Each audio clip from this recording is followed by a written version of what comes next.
mana shu patli zirigimizni yasashni o'rganishni istasanglar, videoni oxirigacha ko'ringlar. O'zimizga kerakli bo'lgan barcha narsalarni oldimizga yig'ib olamiz.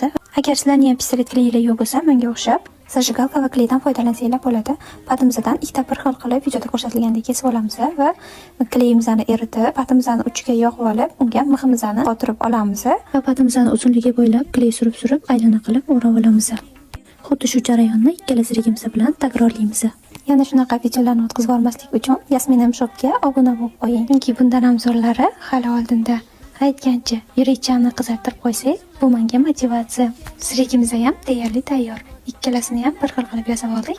Endi kleyimizni patimizni tepa qismiga surib olamiz va qotganidan keyin vitraj ko'z bilan shu ko'rinishda bezab olamiz. Ikkinchi zirigimiz bilan ham shu ishni takrorlaymiz.